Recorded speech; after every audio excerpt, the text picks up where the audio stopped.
Namaskar. Hello and welcome to PGurus channel. Today is Monday, 9 p.m. IST, and you know what that means? It is Abhijit time, and we are going to start with a hilarious topic that's going to be guaranteed to bring a smile to your lips. Without further delay, let's welcome our guest of the evening, Abhijit Iyer-Mitra. Abhijit, welcome to PGurus channel. Well, Vetrivel. Bismillahirrahmanirrahim. Allahu Akbar. Bismillahirrahmanirrahim. Allahu Akbar. I'm getting an echo. I don't know why. I am also getting an echo from your side. Why? Just give me 1 second. Is it? Yeah. Is it? Yeah. Now I think it's gone. Poita. Yeah, it's gone. You're live, by the way. No more Tamilish. See, I took the name of Allah, and the evil was vanquished. I'm still getting it. You'll not get it anymore. It was my laptop. See, I took the name of Allah, and the evil was vanquished. He made the problem go away. All right. Yes. Okay. Yes. So Captain Amarinder Singh makes a very interesting statement that the Pakistan tried to convince him to take back Navjot Singh Sidhu. What is the scoop, boss? No scoop. This is as much news to me as it is to anybody else. Of course, the question then is, why did he actually take him then? He should have known the bugger was a national security threat the moment the Pakistanis said take him. No? I think he's committed a big mistake by saying this because it reflects pretty badly on him. Yeah, especially since he waited 2 and so many months, 2 years and so many months. What was he doing this long? Mm-hmm. Do you think people still take to this kind of stuff and say, "Oh, hey, Deshdrohi," and all that stuff? Look, I think we've come a very long way. It hasn't even really made news except chitter chatter here and there. It'll be talking points for maybe one day at best. It's just like the Saudis going after Rana Ayub at the moment, right? What all have they declared her? They've declared her guilty of idolatry. They've declared her guilty of heresy. They've called her a Rafidi. Everything under the sun. Because, she's all promoted by the Turkey-Qatar axis. And obviously, because Swati Chaturvedi needs her job at Gulf News, it's the only person willing to give her a job.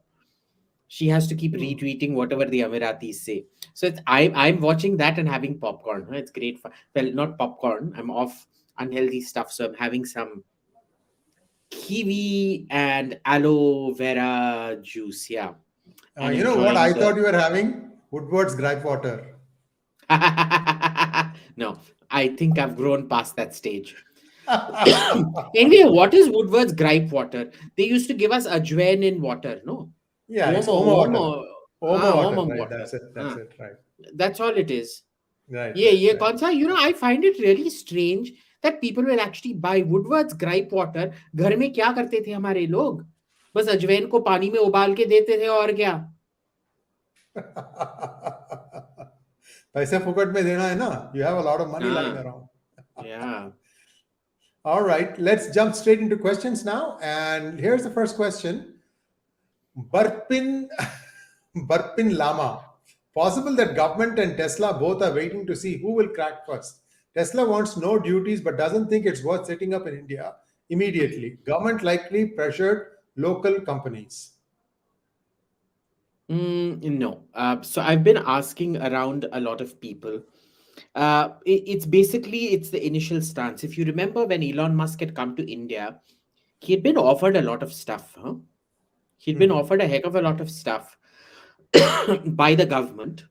His issue, quite accurately though, as Tesla people tell me, was that the Indian government promises a lot, they deliver very little. Right? So he wants to have all the promises in hand. He's basically decided he's not coming till everything is basically signed and in hand. Because if you look at it, a lot of the work I'm doing right now, uh, for about, say, from about 2014, for about 3 4 years, most of the incoming inquiries, used to be about people who wanting to invest in India. Again, when UP passed that human resources law under Yogi, for about a year or so, people were wanting to come in. Right now, it's people just wanting to know what is happening here. People who are already in the market, and they shouldn't. They shouldn't, because this is something that government transparency should have taken care of. They need to be having an open dialogue with government, which they clearly are not. So there is certainly something happening. I don't know what it is, but it's not good.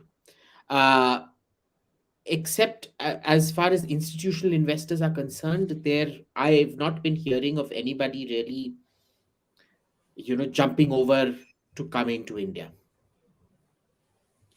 One challenge of Tesla is it's got low clearance, and if it fails big in terms of how it impacts your wallet. It's pretty expensive. The fixes are pretty expensive. So that is a caveat. And because it's got a low clearance, either they'll have to modify the design so that the clearance is higher. India has a lot of speed bumps, and speed bumps is the problem. I'm assuming a smooth road. I'm just saying that the speed bumps Well, are not I done to think spec. the speed bumps are the least of the problems. I think the potholes are much bigger. Potholes and the irregularity of roads and things like that is a much bigger issue. With the see, the suspension increase, if and when that happens, it's more a case of it's lower down, as I understand it. The way it was explained to me is it's lower down to suck the to keep it affixed. Lower center of gravity means greater stability, and also it reduces the wind resistance quite considerably. And wind resistance is the main thing for these cars. All of them, if you look at it, there's a reason that the EQS, the new 1,000-mile range Mercedes, all of them, even the luxury brands, they're only producing hatchback kind of vehicles because of the uh, wind issues. That even the EQS isn't a sedan. It's technically a hatchback if you look at it that way. Now, if you increase the height, it changes the fluid Airflow, dynamics airflow, right. significantly. So let's see what happens. It's not, as I understand it, a particularly expensive fix. That is not one of the things that they're looking to negotiate. It's more to do with land, with taxes, etc., and things like that. And I might also add that we are, yeah, I'm trying to remember. I was going to say something and you were finishing a sentence and I lost my trail. Anyway, let's go to the next question and it'll come back to me. Sorry about that. Tutul wants to know, do you think marital rape will be criminal? Okay, I remember now. Viewers, those of you in your family who are appearing for IAS, all the administrative services exams, you should tell them to subscribe to PGurus channel and especially come for this particular program. Abhijit is a real encyclopedia of information. A lot of stuff that he says, he's able to connect like 5 different things from different eras that will take you a long time to go and search in library, even on an online library. It's one of those elephantine memory types that we have here. So if you have someone near and dear who is sitting for the IIS prelims, whatever exams, you should really seriously consider investing this 1.5 hours time in listening to Abhijit, as well as listening to or watching PGurus videos. We are also giving you podcasts, so you don't have to sit and listen. Sit and watch. You can just listen to the podcast. So that was a shout out I wanted to give. Question, please. Tutul wants to know, do you think marital rape will be criminalized and be disastrous on men's lives since women's word medical report is enough? How to stop this feminist subversion? It's a huge issue. Does marital rape happen? Yes. Just like marital abuse happens. The issue is it's now been turned into a weapon for the woman to use against the man. It's being used 90 to 98% of the cases are proven to be false. The statistics are out there. Go follow this handle called Men's Day Out. They've done a lot of write ups on this. There's no follow up on it. Nobody wants to talk about it. I know when she wanted to write about it in the press, all the press said, sorry, it doesn't suit our agenda. Okay, so this is a very, very dangerous thing. The problem is when you abuse the law, you lose it, and it is the abuse of the law that's leading to the pushback. If you wanted to criminalize marital rape under normal circumstances, had there been checks and balances against misuse, you won't see this pushback. The problem is it's being shoved through without any checks and balances. Thank you. And viewers, I hope you're all liking this program. It is very important that this reach far and wide, and it will do so if you like this program right away. Thank you very much.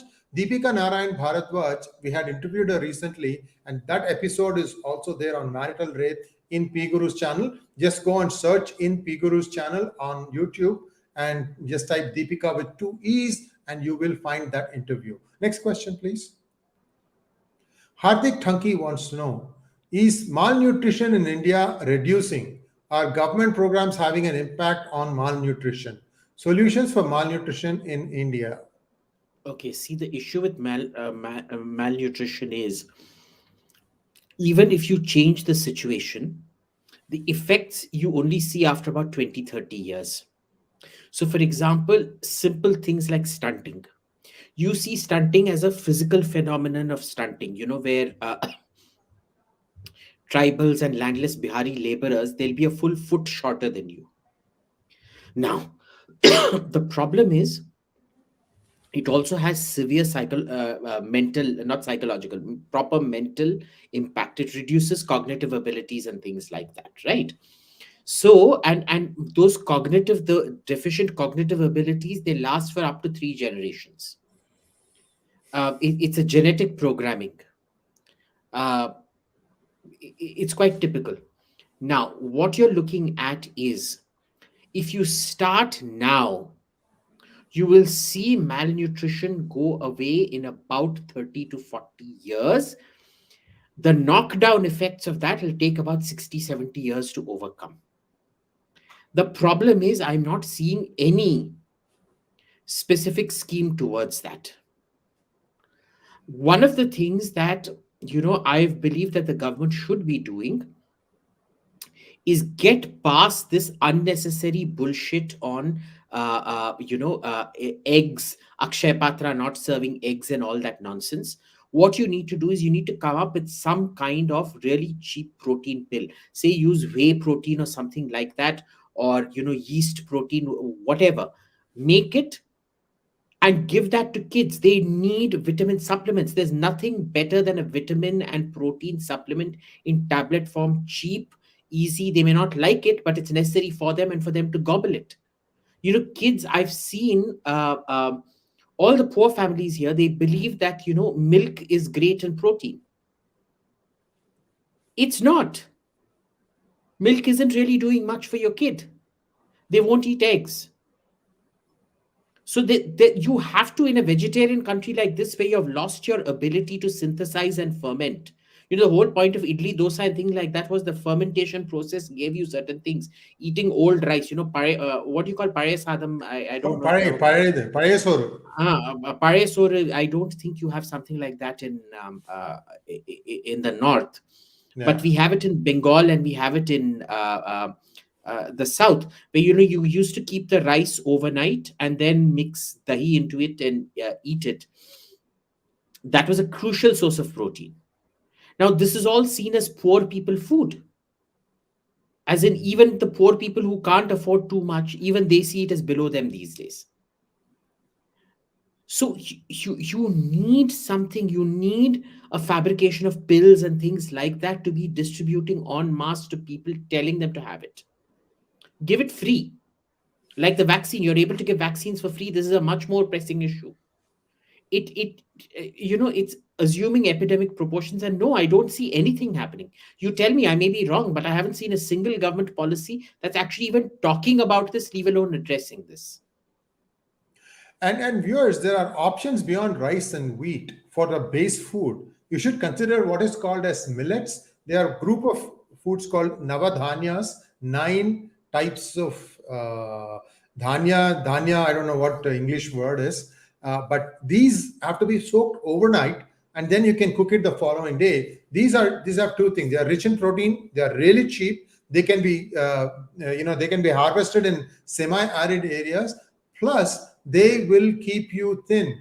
Because even a little amount takes time to digest for you. That's why they say to soak it overnight and then you cook it. And millet dosa is as tasty as rava dosa or any other dosa. And I encourage you at least once a week start switching to that. And I do that. I mean, I'm practicing this today, and it does help. Because you also notice, Abhijit, that even an 18-year-old these days look a little bit obese, chubby, and Yeah. Well, look, I'm obese, so I'm really nobody to talk about this were you subject. like this right from the But beginning? no, this was because Yeah. my father used to keep force feeding me shit, and as long as I was with my mother, I was super thin. Huh? So what happens here is uh, there is low glycemic index in barley and millets and all of that. The issue is those solutions take a lot longer than shoving protein and vitamin and calcium pills down people's throats today now. Okay, the technology already exists. Like bodybuilders having whey protein and things like that, you can condense it, compact it into tablets. There is a lot that I've seen with a lot of foods and things that I've seen that you can do, which needs to be done now. Okay, barnyard millet. I use barnyard millets at home to make dosa and idli. It is fantastic. You can't tell the difference between a barnyard. I make proper Bangalore, that CRT dosa, CRT Vidyarthi Bhavan dosa with barnyard millets. It tastes fantastic. Well, you can't taste it. It tastes just like normal. I make idlis out of barnyard millets. It tastes great. Low GI and all of that. I just started about 2-3 months back. It's fantastic. The thing is, the barnyard millets that we get are pretty expensive. Huh? They're not cheap. And the more and more these become a health food, the more and more expensive they're becoming. Like quinoa and teff and all those superfoods and all of that, right? Now, what's happening is that lowest strata is becoming the highest strata. All the people at this level are saying, "Chi, ye kya hai? Hum nahi khayenge. Ye to bhikariyon ka khana hai." Is going up. They're now charging 400-500 rupees, and it's going up to all the high society ladies saying, "Oh, I only have barnyard millets," kind of thing. So there's a problem even happening out there also. And remember, in the last 3-4 years, dals have become much more expensive. So there's a fundamental problem with proteins out here, which I don't think anybody's monitoring. I don't think anybody actually monitors overall health when it isn't a crisis and people are dying. Next question, please. Abhijit, Sudhakar, hi. Question to both. I am a millennial man and a huge MGR fan. I enjoy his Tattva Padalgal. Could you please tell me how he was as a chief minister? Abhijit, you go. Look, I'm extremely biased. I love the man, I mean, I was quite close to him. I used to play around with him. So, I mean, as far as I was concerned, he was the best chief minister we ever had. You're not going to get an honest opinion from me, honestly. I mean, why even ask? Well, I'll be a little bit more objective. Abhijit Sudhakar, there was a situation like one of those things that happens even today. There was a Kaveri River water issue, and Karnataka was not releasing water. And MGR said, I'm going to go and meet the Karnataka CM and sort this thing out. So MGR flies to Bengaluru. Those days, you didn't have an entourage. He ends up at Ramakrishna Hegde's house. He was the chief minister of Karnataka at that time. And Hegde was not at home. And his mother was there. She knew who MGR was. She asked him, please come and sit down. And she offered him a glass of water. This is something that we do it as sanskar. The moment somebody comes to our house, we offer them a glass of water. And you know what he said? He said, how can I accept a glass of water from you when your son wouldn't give me any water for my people? He just said that. And then he walked away. And that night, Ramakrishna Hegde released the water. So that should tell you that he knew how to appeal to people to, to see the truth, or the real bright side. I know some of my Kannada speaking friends may not like what happened here, that, oh, how can we just like that give water? It's not about water, guys. It was just one of those political games. Trust me, there is water or there is no water. If there is a drought, there is a drought. If there is water, there is water. And there are clear cut rules on how much to share. So let's just play by the rules and everybody get along. And I'm sure sometime very soon, Tamil Nadu has no option but to go for desalination water, and they can even pump it up Kaveri. It's a very gentle slope. So I hope that that day comes very soon. Go ahead. Next question, please. Gauri Kataria, do you know any good restaurants that are creative with Indian cuisine? Interesting question. Um, when you say creative, what do you mean? So I've been to Gagan. This is in Uh, Delhi. no, Gagan is in Bangkok. It used to be the top restaurant in the world. I see. Top two. I think it became the best restaurant in the world for a while. uh, I've been to. I keep going to Indian Accent, and there still is Farsi Cafe. They're good, uh, but they're not great. The other day, I was at my friend Suvir Saran's house. He's a two Michelin star chef, and he cooked a kick ass dinner for me, which I'm surprised never comes onto the menu anywhere. And I tell you what the reason is. It was a home and family setting. Indian food, if you look at it, the way it's eaten and things like that, it can't be plated in a way that uh, a French dining, the way the Guimio or Michelin would come, the way they approach food, Indian food will never be plated that way.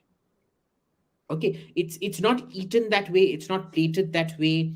So that becomes a huge challenge, just meeting those standards. And somehow I find meeting those standards makes Indian food not creative. On the other hand, when it's a family setting, when you're getting truly interesting with the ingredients, like one of the things I had was this prawn in a mango curry. Now, we all cook prawns in mango curry. But this one, the mango wasn't cooked right through. It was just it was put in at the last minute. So you could actually almost like a salad becoming a curry kind of thing. But it was served like you eat it with your hands with rice, which is how it tastes good. Like if you eat it with a spoon, it's not going to taste good. It's fact. It's not going to taste good. Food is optimized for eating with forks and knives, and food is optimized for eating with hands. So I've seen a lot of experimentation. I'm not sure all that experimentation is particularly good experimentation. That said, uh, well, I mean, you can't go to Suvisaran's house, but there is one that I found interesting. It's called Mala Akbari, which specializes in historical Indian food. So they go from recipes that you had at Harappa, before the pre-Columbian, before the Columbian exchange. The Columbian exchange is, when the Portuguese start bringing chilies, vanilla, tomatoes, and things like that. So before that, we used to cook without all of that. So it's quite interesting that way. Other than that, try Farsi Cafe and Indian Accent. Because if you're looking at Indian food, that's the only real. See, I don't like using the word creative, but I guess that's it.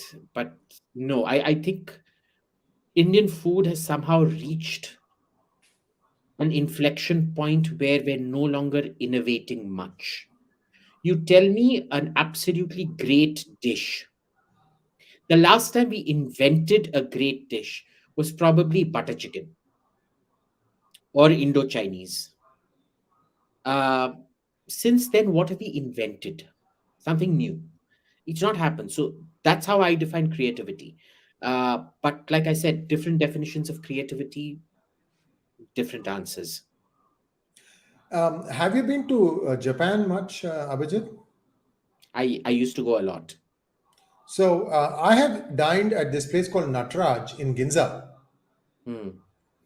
and you don't have much space to sit, but the food was out of the world. All vegetarian dishes, but the names will be all like dishes that are used. That Japanese customers are used to. It'll be like dumplings in something something, and actually it's all vegetarian. It was very tasty.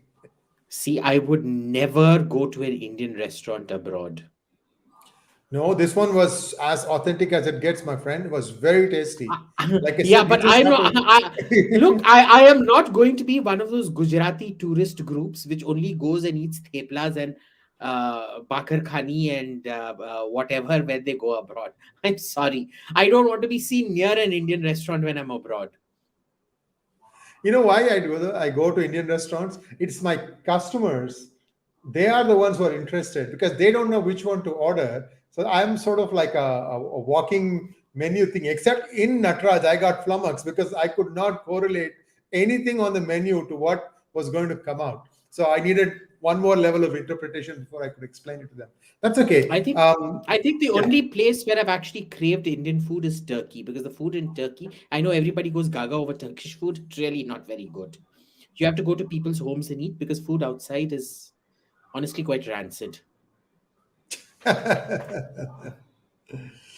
Next question, please. Pavan Evuri. Hi, Abhijit. What's your take on the book, The Story of the Committee of 300 by Dr. John Coleman? Is there any substance to it or is it a conspiracy theory? What is this book? I don't know what it is. Never read it. The first time Yeah, hearing me about it. neither. Hang on. Keep the question on screen because I need to check it out. Yeah. 1 second. Let me take a picture. And ta-da. Okay. I Okay. will try to read it. I've got a heavy reading list right now, but I'll try to read it and get back to you. And I'm going to ask the next question and I'm going to go get myself some water and you can answer it and I'll be right back. If you want to take a break for just getting some water for yourself after that, you can tell me and I have something to share with my viewers, with our Okay, viewers. okay, Okay. okay, Next okay. question, please. Gaurav Kata. By the way, we are still working through last week's questions. We're going to try something different, and I haven't unveiled it with. I haven't shared it with Abhijit yet, but I'm hoping Abhijit, would you have some time during the day on Wednesday so that I can ask the remaining questions? You and I just record it, and then we will release it Hmm. on Thursday, and that Sure, way sure, we are sure, sure. caught up. Every week, Yeah, all yeah. questions are answered, right? Done, done, Great. done, done, done, done, done. Done. Excellent, excellent. So we will do that, folks. Your Perfect. questions on that week will be answered in that week itself.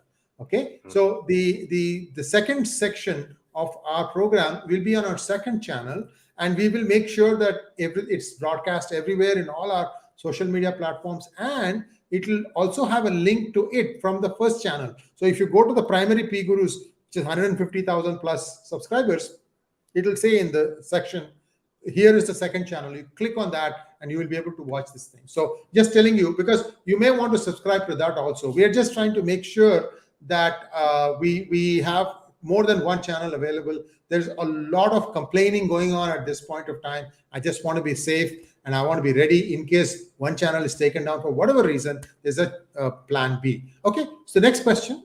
Gauru Kataria wants to know, how did Mount Kailash end up under the control of Tibet, China, and not an Indic nation? Very good question. First, understand, this notion that we should all control our holy these things. It's a very new notion. Uh, the Choras came north. They took money, water from the Ganges, but they went back south. Right, so that's why it's called Gangai Konda Chorapuram, the Cholapuram of the man who conquered the Ganga. Similarly, there was no need for every king to control every Hindu religious holy place and things like that. Number one. Uh, so the number one is uh, uh, the sort of religious political scenario, right? This notion that somehow all your religious places should be under one religion is very much a crusader mentality. We never had that. Even Islam did not have that till much later, post crusade, well post crusade. Number two is the fact that the area of Mount Kailash is extremely, it is unsustainable, it's uninhabitable. It was never worthwhile trying to control it. Okay, supplying anything out there would have required people from the local area. Okay, so it was uniquely suited only to the Tibetans, and it was constantly part of the Tibetan Empire. Now, every now and then, once in a blue moon, the Tibetan Empire used to be part of the Chinese Empire. For a long time, the Tibetan Empire really gave the Chinese a lot of grief. Okay, the Qing, the Yuan, the Yuan, the Ming, and the Qing in various degrees did conquer it or control it in one way or the other. But it was traditionally, it was just too expensive. There was no particular attachment to it. And so it was a part, it was never really part of, even the Nepalese never really attempted to conquer it or anything like that. And that was that. Next question, please. Feynman's nudge. Why hasn't India set up health-based registry, for example, Scandinavian arthroplasty register? I don't even know what that means. Oh, I think what he's saying is that, supposing you have some, nurdles or something that like a long-term problem, that like, for example, hip replacement surgery or a knee replacement, which can wait, you can hobble around for a bit. But what happens is you get into a line, like to get, say, a kidney or something else, replaceable part. So that's what I think he is meaning, health-based registry. Okay. So basically, a national system where everything is based on prioritizing urgency and things like that. Well, very simple. We don't do very good data collection. We don't do very good national organization. In India, I think there is a legitimate problem that we're so big. You can't have, like in Australia, I've seen when you're on the national registry, if you are a kidney donor, it'll be flown to you from another part of Australia. Who's going to do it out here, boss? The money doesn't exist. Even to put it on a plane and send it somewhere, it doesn't exist. So you're never going to have a national database where people even agree to collaborate. We have so many different blood databases who don't talk to each other, right? Do you remember when COVID was happening? I was manning an emergency hotline where they were going on requesting blood and things. There was no centralized system to do it. We had to keep calling up different places and seeing and putting out urgent appeals to ask for people to come and donate and things like that. In some cases, we'd find that some blood bank somewhere had it. And we're wondering, why did the hospitals actually have it centralized and things like that? It's an administrative problem. I don't think, look, health does not get attention in this country. Unless you have a pandemic and people are dying, there is no attention paid to these things, just like there is no attention paid to nutrition. So it's not going to happen in the near term. Should it happen? Yes.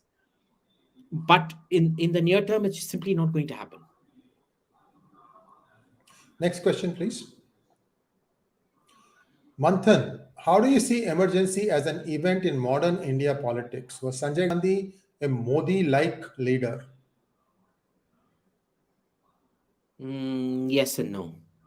Uh, he was very statist, but he wasn't left wing. The good thing about the emergency was he, because of his sheer hatred of communists, he knocked up a lot of them and locked them up in jail where they richly deserved to be. They supported the emergency to begin with. They were the only party to support the emergency. On the other hand, there were a lot of genuinely ruinous policies, which then set the country back by decades. Nobody wants to talk about family planning anymore because Sanjay Gandhi's forced sterilizations made it a bad word. Was it a good thing to do? Yeah.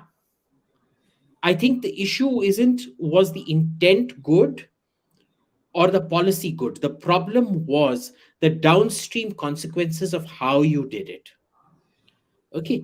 In the case of Modi, Partially, I always feel that Sanjay Gandhi was somehow more focused with his policies than Modi is. With Modi, it's a very different ball game where it's jhatka policy. It's the here and the now. The downstream effects aren't looked into, and that's quite similar to with Sanjay Gandhi. It was sort of the social downstream effects. With Modi, it's the economic downstream effects. Next question, please. Maliban Bhattacharya, why are some retired IA colonels, generals, etc., virulently anti BJP? Also, the response on Bipin Rawat's demise exposes the fissures within the Indian army. What made you think that the Indian army is some cohesive unit? Have you heard of the Samba spying case? Go look up the Samba spying case. Army people were set up by other army people. There's a long history of this. Huh? It's nasty. It gets really vicious. There's a lot of favoritism and cronyism. Remember, the less transparent you are, the more rot that spreads. And just because we're very proud of our army and don't want to talk about it doesn't mean it isn't rotten to the core. It is. Okay. And I think General Rawat's death, you saw the responses. I think that should give you a very clear indication of how deep the rot is. But to be fair, it's not unique to our army. Huh? A lot of armies have it. Because remember, armies, Supreme Courts, these things, people believe that there's somehow this lotus, that grows out of muck but are pure. It's the whole reason the lotus is an ideal is because it's unachievable. It's unique. Okay. In real life, all institutions are a reflection of the society they're in.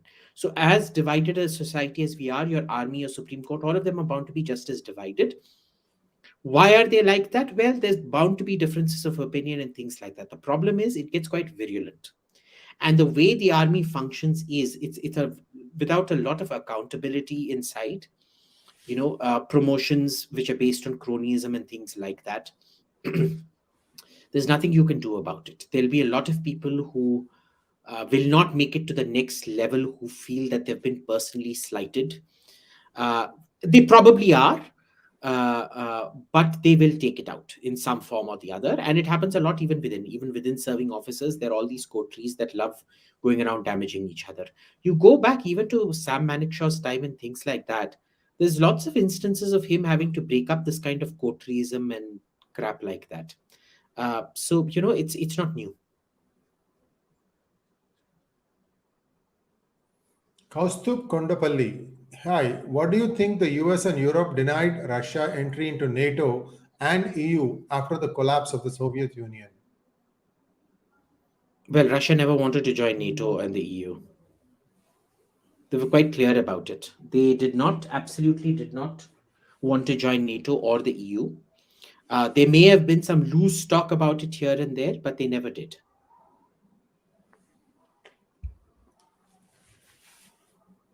I'll let Abhijit take a sip of water while I have something else to tell our viewers.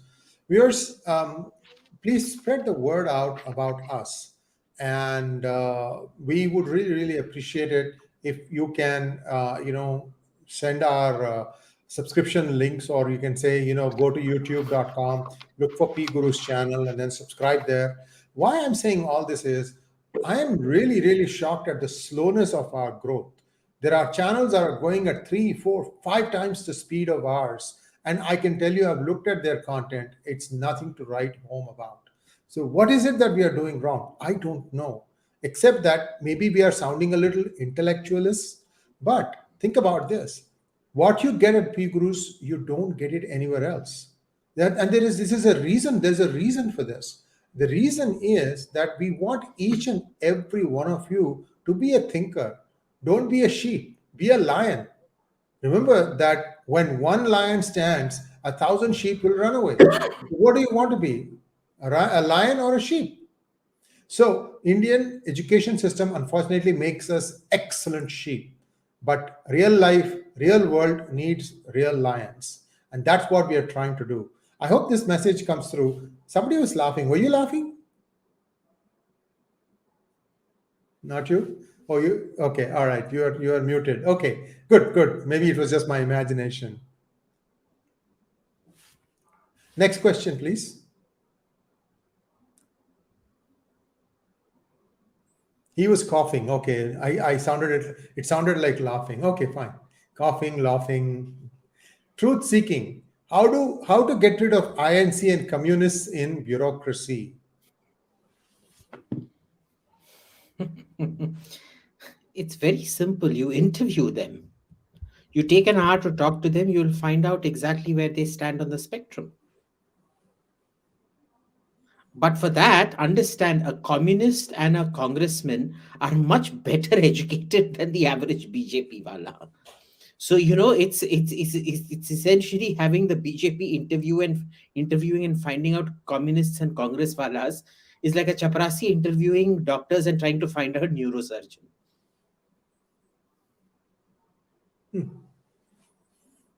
Next question, please. Ibiza ka Raja. Is it better to live in South Mumbai with a lot of money or middle class life in New York? For example, 300K in Mumbai versus New York City, already own house. Oh, see, if you had said 300K somewhere else, say in Middle America, in, I don't know, Utah or New Mexico, I would have said, yeah, man, much better. New York City, I'm not too sure. You're probably better off in Mumbai. Have you tried Pittsburgh? I don't like the North. Hmm. I really, especially the Midwest, I do not like the Midwest. No, Pittsburgh is still more or less on Well, the. it's between, yeah, but it's between, see, it's that entire Boston, the Boswash corridor and the Midwest corridor, that entire connecting uh, this thing. I don't like that area. San Diego is a I'm great sorry. place, by the way. Yeah, San Diego is fantastic, but I don't, San Diego, I love. San Francisco, I kind of like. Los Angeles, I detest. But I'm sorry, that entire Great Lakes down to East Coast, I just don't like that place. Except DC. DC is very nice. It's a nice slave owning colonial southern capital. It was actually, you'd be saying, what a crazy fellow southern capital. It's not in the south, in the north. Well, if you look at the initial 13 states, it was considered a southern capital. The compromise was, I think, correct me if I'm wrong, but Maine or Connecticut were divided because there were meant to be 13 states or something like that, Right. or there were meant to be 6 and 6. I forget now. And they had to split Maine into Rhode Island and Maine, or into Connecticut and Maine, or New Hampshire, something like Would you that. would you be confusing West Virginia And with Virginia? no, no, no, no, no, no, no. This had nothing to do with that. Uh, that was one compromise. So the compromise was there would be a southern capital in return for parity of votes between northern and southern states. Hmm. And so Washington, which is at the confluence of Virginia and Maryland, was deemed a southern capital. I don't know what the exact it's called something compromise, but yeah, that was how they agreed on Washington as the capital. True. Before that, it was Philadelphia. Right. Yeah, and I love Washington, but not New York. Sorry. Pranav wants to know, are you sure that no other living organism doesn't cause megafauna destruction like human being? Uh, Invasive species, yes. The thing is, it is usually human migrations that are, when the human migration happens, is also when invasive species come in, pretty much. In the olden days, less so. So the only correspondence I've seen is to human migration and megafauna destruction, as in unnatural destruction, not dinosaurs and things like that. Next question, please.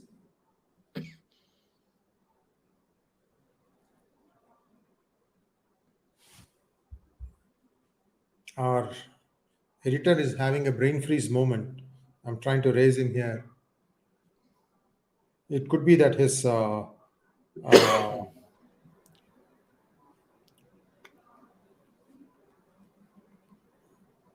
yeah, I think his internet might have packed up. Hmm. All right, let me see if I can do this. We'll go to today's questions. Thanks for being patient, guys. And Muhammad Obaid Ali wants to know, why did Indira Gandhi lift emergency? Could she not have selected convenient people for various posts in the army, navy, and air force to prevent any coup attempts and rule for life? So Indira Gandhi, this remains a mystery. The thing is, intelligence told her that she was going to win an election. They genuinely told her that she was going to win an election. It's only after she lifted the emergency and went, where people were no longer scared of getting booed. There's a very famous picture of her trying to speak at, I think, India Gate, where the entire audience turned their back to her. They wouldn't have dared do that during the emergency. See, the thing about dictatorships is it it corrupts information. People are too scared to tell you the truth, which is why things are much more likely to go wrong. If you read the books of Amartya Sen, he'll tell you the main reason that you had famine after famine in British India and pre-British India, but we had near misses with famines after independence, but we never had a famine after independence, is because of a certain level of accountability. Now, Indira Gandhi had that same issue during emergency. Intelligence told her she was going to win a landslide. IB told her she was going to win a landslide. It was only after she lifted it, when she saw the public reaction, she knew her goose was cooked. But she did. She did select a lot of people. She didn't declare elections because she was a great Democrat and she fundamentally believed in democracy or anything like that. Okay. Or maybe she did. We'll never know what's in her mind. Because remember, emergency, uh, the state in which the country was at that point of time, I do believe the opposition went a bit too far. We tend to treat the Allahabad High Court judgment as the trigger, which it was, but there was a whole load of other stuff happening. The opposition was going berserk. I don't think people realize how much the 71 war cost India in economic terms. It crippled us for the next 15, 20 years after that. Plus, in 73, there was the oil embargo and the prices and all of that, which crippled us even further. So, on top of not being able to recover from the costs of 71, plus dealing with the refugees, 10 million odd refugees that had come in, plus the the fuel crisis, the fuel price crisis, and things like that, plus the opposition acting up and going. JP did make a speech calling for the military to defy her orders. That did affect her. There are cabinet notes showing that it did affect her because she thought he was calling for a coup. He probably wasn't. This is one of those, misread things.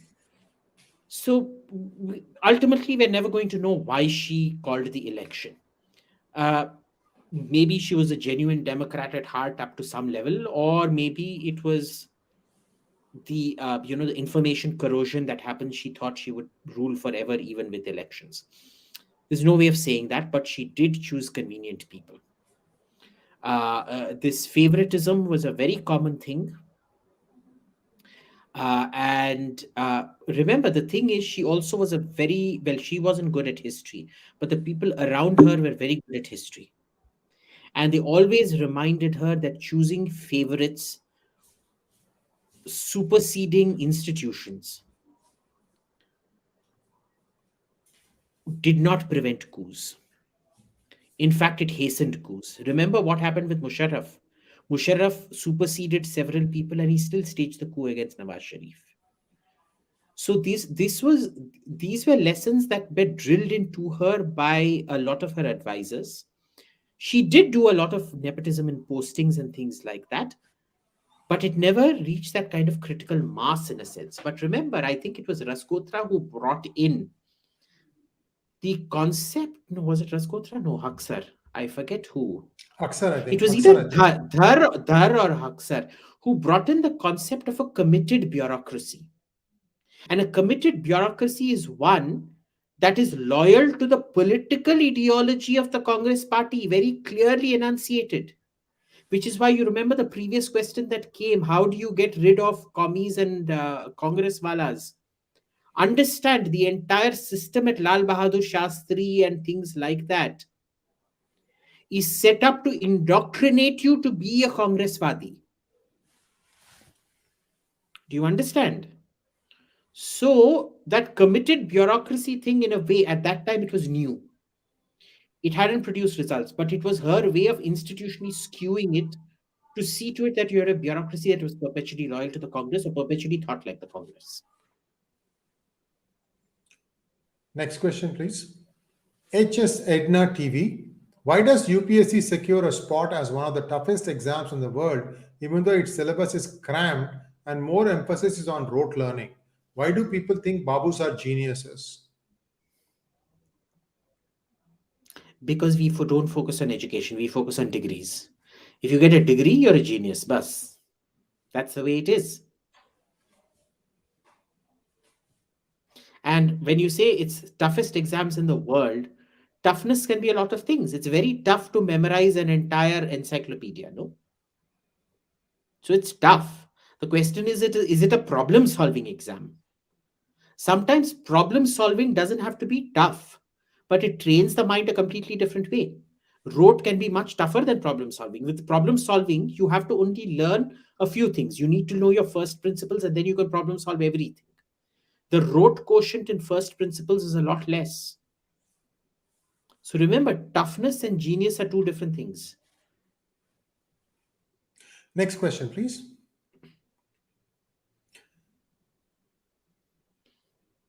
Devaditya, is Himanta's CMship in Assam not long lasting or permanent?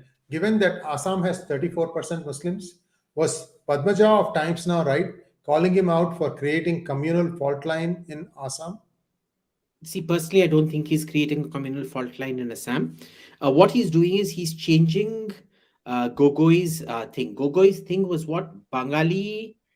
He was trying to tie together three. Do you remember which three they were? I forget now. It was the local, it was the Plains Assamese, the Bengalis, and the someone else. But he tried to stitch that together.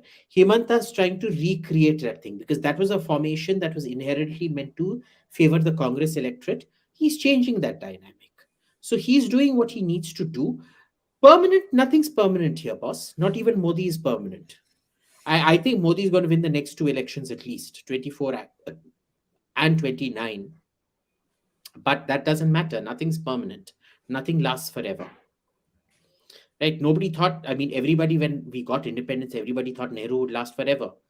Look how he went I mean, he died of a broken heart pretty much, right?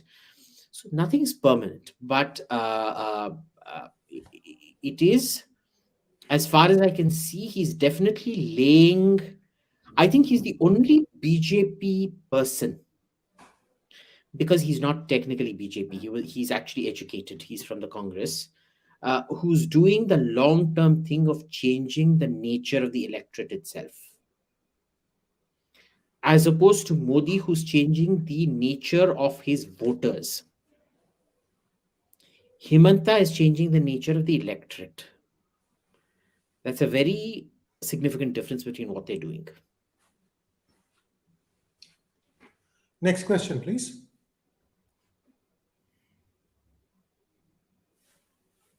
Amarchand D. Hi, sir. Which race did Indians belong? Are we astroloids, caucasoids? Why isn't there much awareness about this subject in India? Well, because the government never wants to do any genetic studies. I suggest you follow this chap called Razib Khan and read his Substack. You have to pay for it, but it's worth the money that you pay for. What they've been doing is they've been taking all the gene samples of the Indian community out there. And they have a very good representation from across India and America. So they've been looking at Assamese, Manipuris, Nepalese, Tripuris, Bangladeshis, Bengalis, Udiyas, Tamils, and there's a fine segregation even. They can tell between Nadars and Modaliyars and things like that. Uh, they see all those genetic differences. So here's the thing: we don't actually belong to any one race. If you look at Harappans, they were a mix of some kind of Iranian pastoralist. Okay, the Harappans themselves are not a proto-Indian thing. Their closest thing is Iranian pastoralist. This then combines with Central Asian pastoralist. Tamils and things like that actually have something very unique. We come from Burma. We come from somewhere around the Burma-Thailand border. Can you believe that? Because people believe that we were the original people who came from Africa and settled down in South India. We do not. We actually went all the way from Africa to Burma, Thailand, and then came back down to South India something around 3,000-4,000 years back. And that is the origin of the Tamil people, of a large majority of Tamil people at least, which is since broken down. There's a lot of heterogeneity as well that happened till around 1,400, 500 years back. Sometime around 480, endogamy starts setting in. By 780, the endogamy is clearly discernible in the gene pattern. What is endogamy? Okay. Endogamy is where you're only Brahmin is only marrying Brahmin, Reddy is only marrying Reddy, Naidu is only marrying Naidu. Oh, okay. The ending of intercaste interregional marriage. Listen, if they came from Myanmar and Thailand, how come Tamils don't have Mongoloid features? Yeah, that's really surprising, isn't it? But they are aboriginals of Burma and Thailand, just like the Austronesian folks of the Andaman and Nicobar Islands and the Aborigines of Australia. Right? We still don't know what the proto-Tamil who came in from the Burma-Thailand border actually looks like, because there's been so much endogamy, so much heterogeneous marriage since then. Right? So it's a very complicated thing. There is no particular way of you simply can't say that somebody is Caucasoid or Australoid. It's a great melting pot, but we do know for a fact that around 1500 BC, you are looking at a significant gene change event happening in the north, which is usually the sign of a genocidal invasion. You're looking at about 15% gene replacement. 15% gene replacement is something like your entire nobility being wiped out. It's the equivalent of the Norman invasion of Britain or the Anglo-Saxon invasion of Britain. The Anglo-Saxon invasion of Britain was much more cataclysmic than the Norman, but the Norman, the entire nobility was replaced. So it's very common for these things to happen. Like I said, we'll probably do a program on this, Shri. You should get Razib on and talk to him about this. Sure.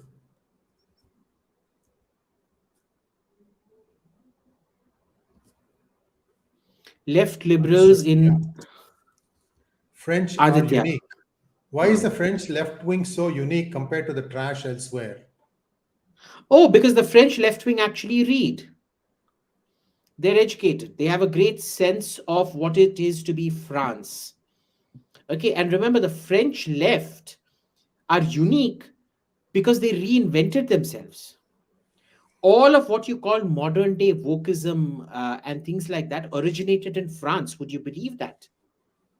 It was a set of child molesters called the Soistons in the 1960s. People like Derrida and Foucault and all of that. All of them were vicious, nasty child molesters who tried using all these theories to justify what they were doing. They were completely rejected by the French people. And so they all moved off to America or whatever, or found their fame or whatever out there. And so the French left had to reinvent itself completely. Remember, François Mitterrand, who was the socialist president of France, was a member of the Vichy cabinet. He was a part of the Nazi Vichy cabinet of collaborationist France. He reinvented himself, right? So there's France is quite unique in that they are insulated, that sense of superiority they have to Anglo Saxons. The rest of the world gets influenced by Anglo Saxon thought. France, because of its superiority, refused to even listen to Anglo Saxon thought. They have this attitude, साले तू कौन है मेरे से बोलने वाला, मैं तेरा बाप हूं. जब तेरे बाप सब बर्बर थे, कच्चा मांस खा रहे थे, हम वर्साई बना रहे थे. I'm exaggerating, of course, but that is their general attitude to life. Okay. I think the only people that they would probably listen to, in a sense, are the Italians, but not much. But an external cultural influence in France, they react to it quite violently. So, what is rotten with them, they export it out to everybody else. Wokeism, CRT, all of these originated in France, incidentally. Well, the roots of it. And they themselves got rid of it, and so the left had to reinvent itself. So it's kind of culture plus the that superiority complex plus the sort of electoral dynamic that made France the way it is. One question, Abhijit. Versailles could be something that was built before Paris was, but if you look at the city of Paris, right, it was supposed to have been built the way it is now by Rochambeau under Napoleon III.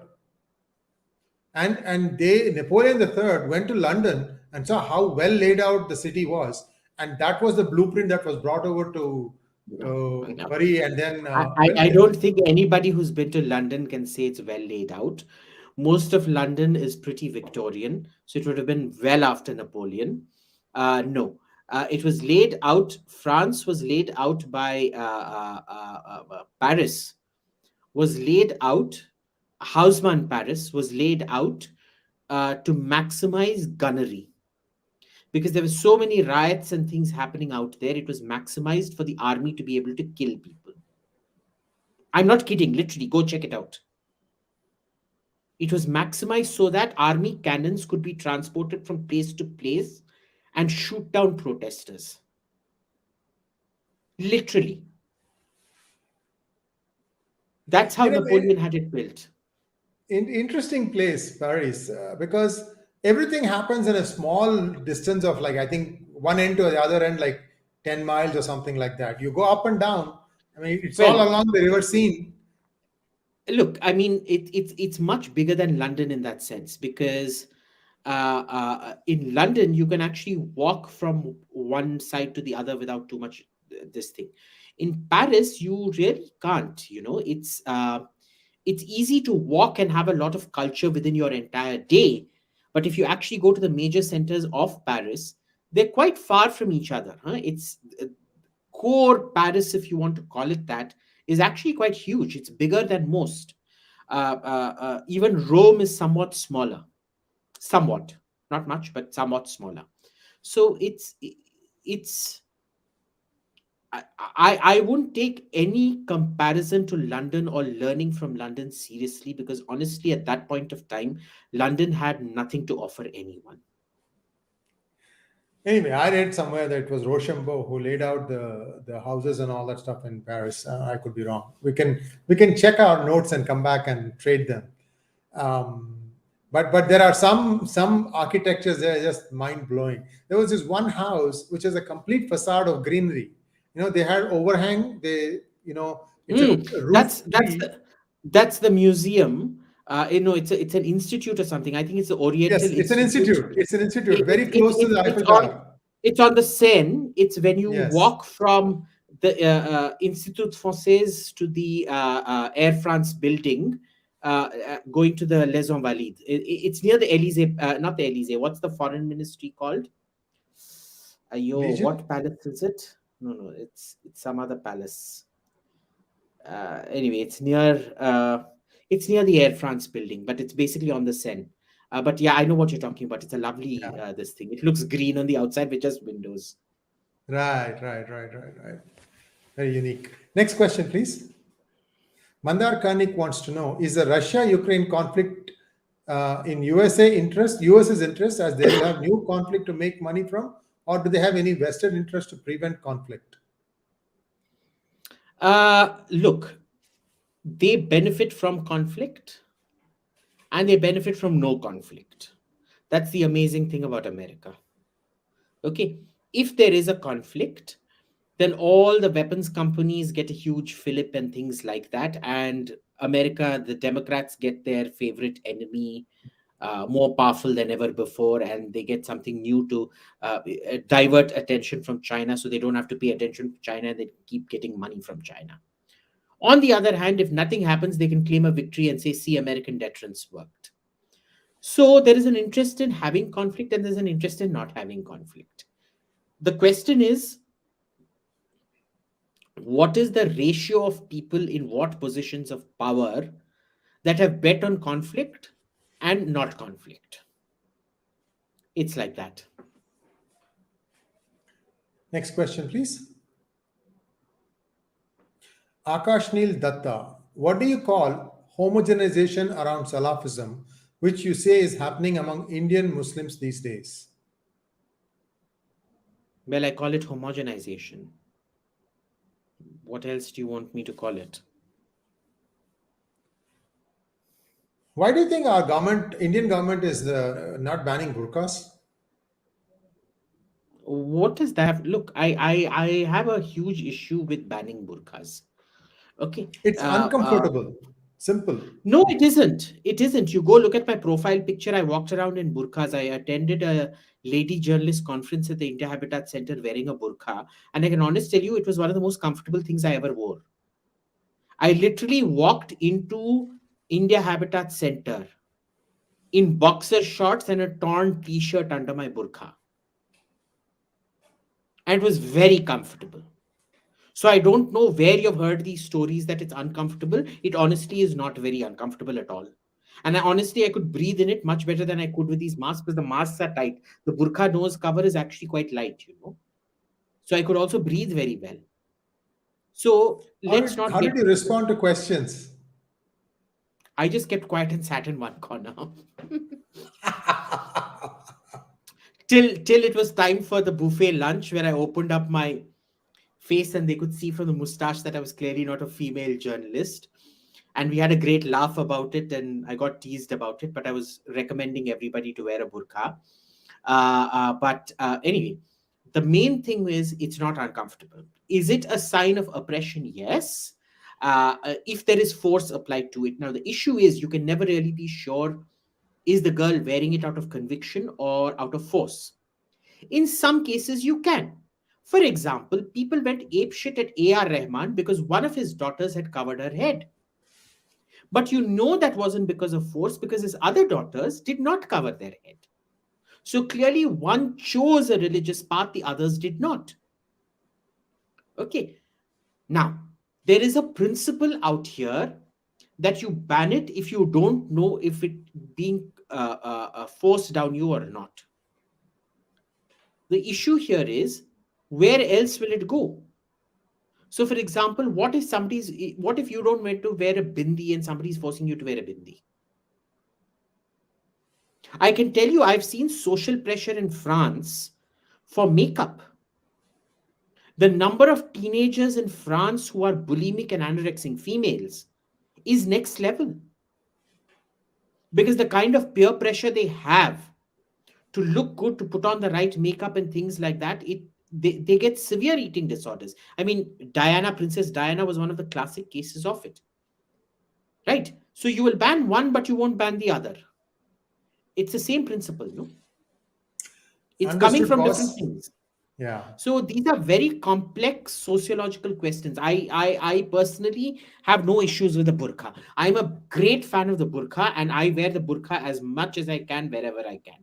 I would highly recommend you men should also wear the burqa, because you can literally go to office in a burqa wearing torn clothes, wearing a jatti banyan inside. What you North Indians call jatti. In the south, in Tamil Nadu, we call it jatti. You can just wear a jatti banyan inside and go to work if you're in a burqa. I highly recommend burqa. I have Radical already आदमी है यार. on Amazon, I have ordered another 3 burqas in different colors to wear to different places. Please consider wearing burqa. Rohit Pandey wants to know, why do you call Xi Jinping an idiot? Should China have to flex their muscles Okay, after having their... let's go one sec. Let's go one by Yeah, one. yeah, yeah. Keep this question, Why do you call please. Yeah. yeah, why do you call Xi Jinping an idiot? Rohit, I think I've explained it over and over and over again. So um, if you've heard that I've called him an idiot, you should also know why I called him an idiot, because I think I've said it what about 5, 6, 7 times on this program, and I'm not going to repeat myself. Now, should China have flex their muscles after having their defense spending exceed the USC? See, it's not a question. America has had high defense spending for 30, 40, 50 years. They've built a huge technological edifice. China will have to keep spending. You just don't spend and then flex muscles. You have to keep spending for decades and decades and decades and decades, and then you flex your muscles once you've reached a deep societal ability to sustain a war effort or an imperialism effort.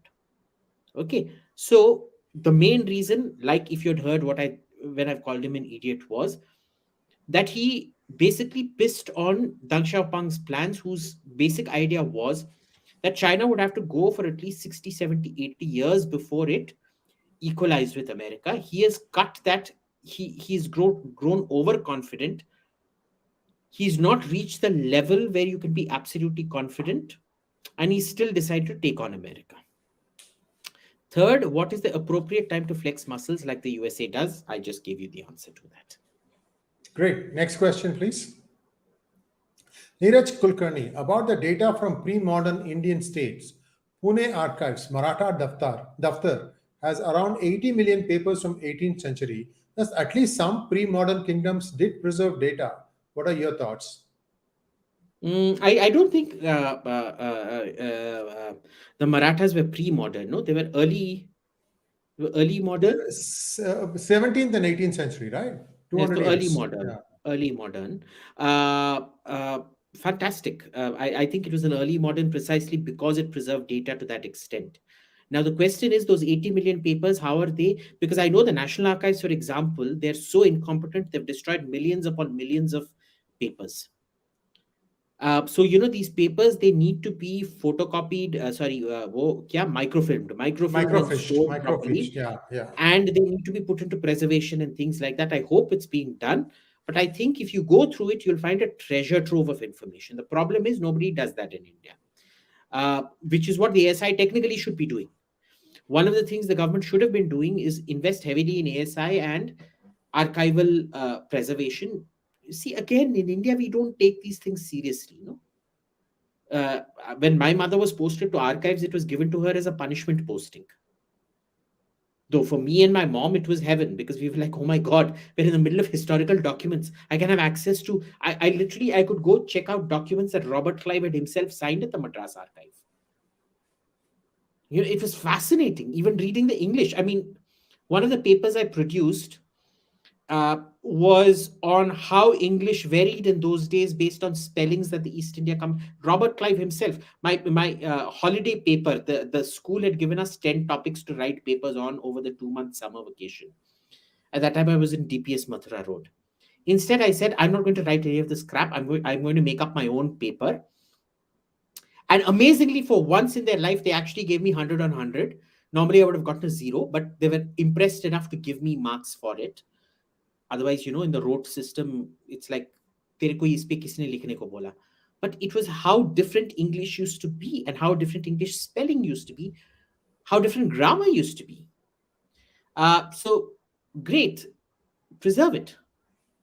But as long as it's seen as a punishment posting with people who are uninterested in it, nothing's going to happen. Abhishek, I think Abhijit, does Israel have capabilities to strike Iran nuclear facilities? If it does attack, what will be the possible Iranian reaction? Let's stop there. So let's answer one by one. Strike Iranian nuclear facilities, yes and no. Can it get rid of what is on the surface? Yes. Can it get rid of what is deep down? With great difficulty. They don't have the sheer numbers to move unless they move their entire air force down to an Amirati base like Al Dhafra, which now they possibly could. Uh, the question is, will the Emirates allow them to do it?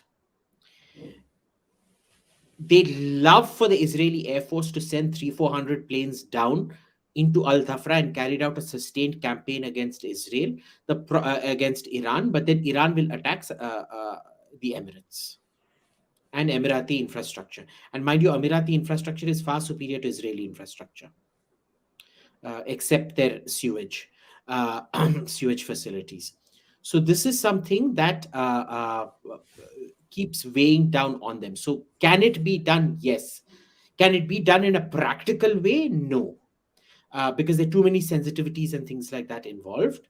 What would Iranian reaction be? Because a serious strike like that, if it's not a serious strike, they will activate Hezbollah to do something, even though Hezbollah is bogged down.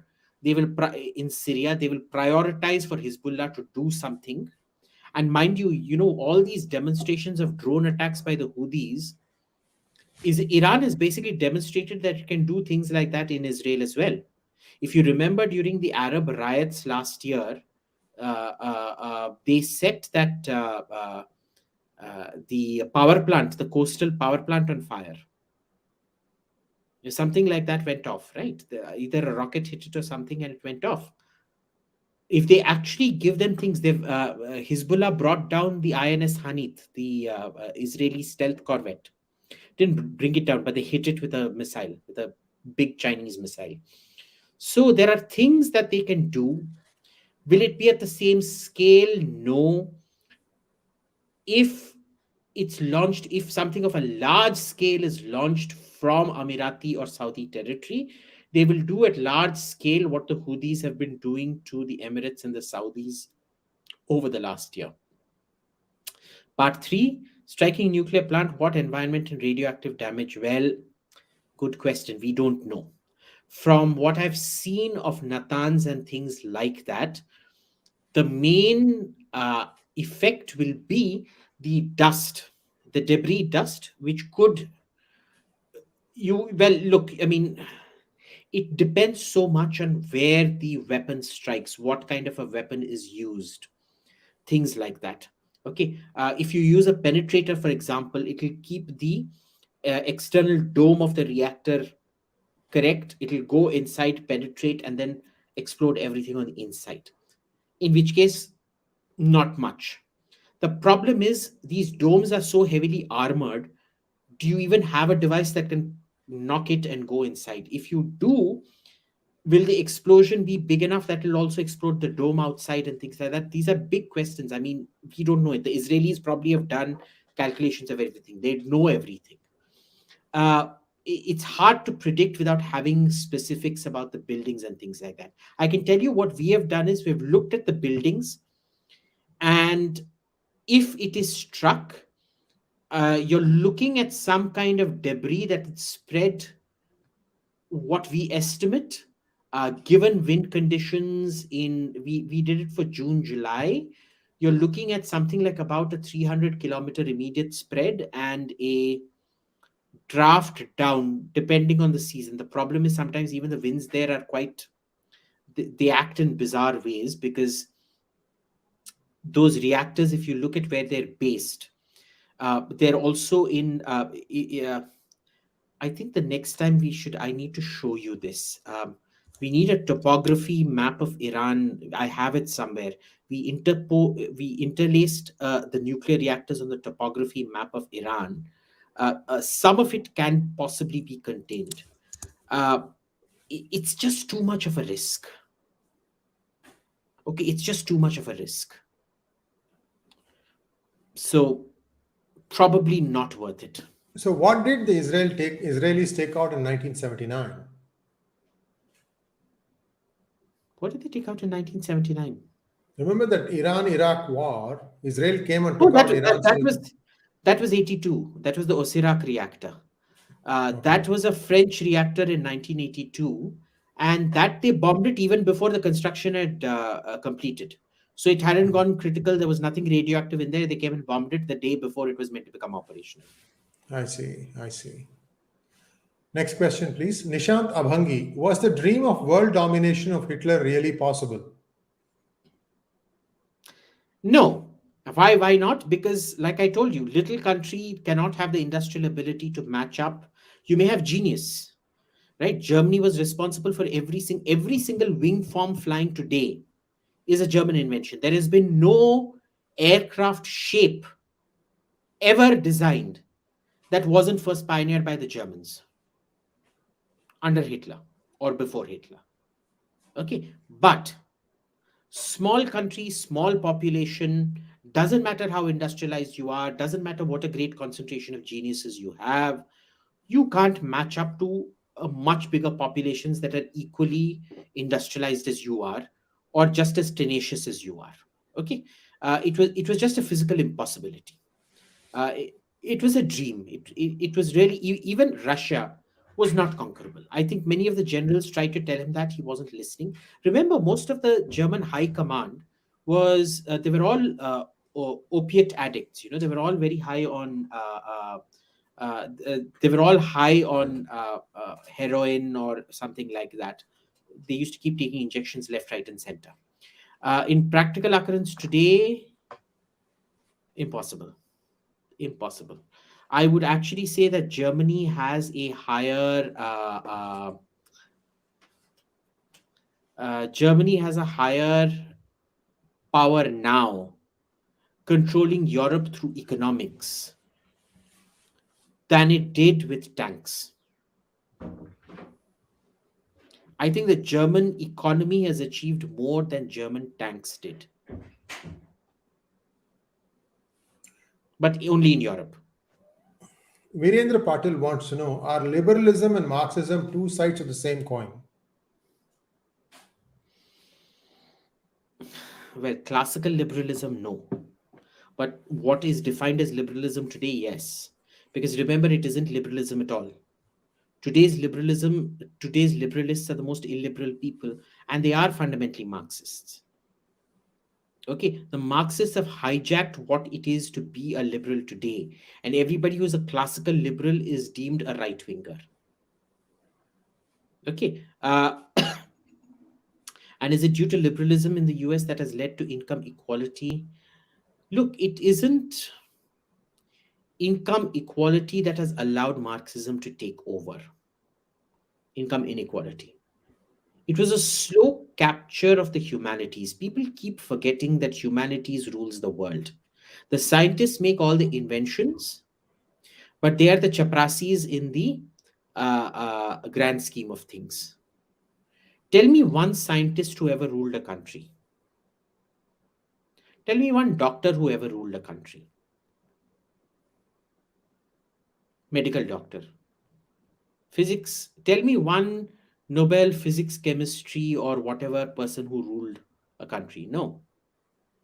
Humanities rules countries. Winning elections and capturing power is about knowing people, not about knowing science. Humanities has always dictated science. And what Marxists did was through mumbo jumbo, you know what Lenin used to say was every idea is worth 1,000 pages of theory.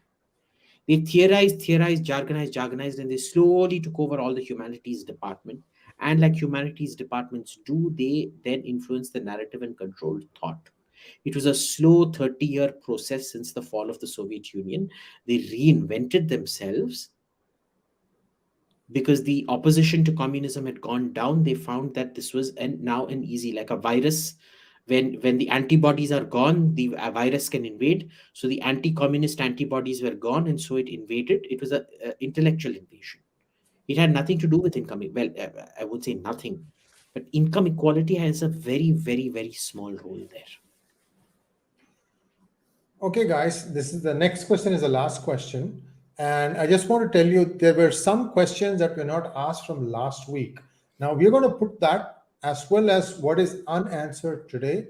We're going to record a session with Abhijit on Wednesday, and we're going to put that thing out on Wednesday itself on our second channel and do follow Sri Iyer1, that is my Twitter feed, and also Abhijit's at IRWall1, and you will know that there all your questions have been answered, and I hope that will take care of moving this forward, because there's just a lot of questions and we don't want to disappoint any of you.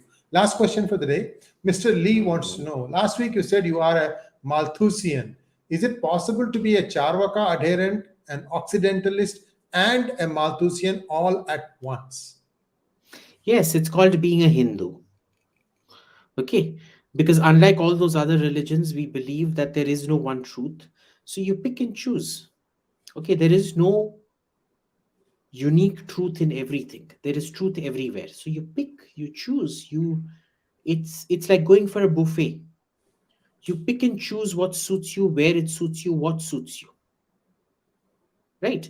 You don't have to adhere to Vishnu if you don't like Vishnu. Na? You can choose Shiva. If you don't like Shiva, you can go to Durga, and you can worship both Durga and Saraswati, or you can worship Shiva and Shiva and Lakshmi. You can do what you want. So that's the way it works. It's called being a Hindu. So I can be a Malthusian, an Occidentalist, and a Charvaka that way. Wonderful, Abhijit. We almost took up 1.5 hours of your time. Thank you very much. And viewers, do like, share, and subscribe to our channel and click on the bell button so that you get notified every time a program comes live on PGurus channel. As always, a pleasure having you, Abhijit. And I'll work out with you for Wednesday so that we can do another hour of quick Q&As, and then we'll run through some of these questions. Hopefully, you'll feel good about doing it sometime during Wednesday. And thanks. And goodbye for now. Well, Vetri Vel. La ilaha illallah Muhammad Rasulallah.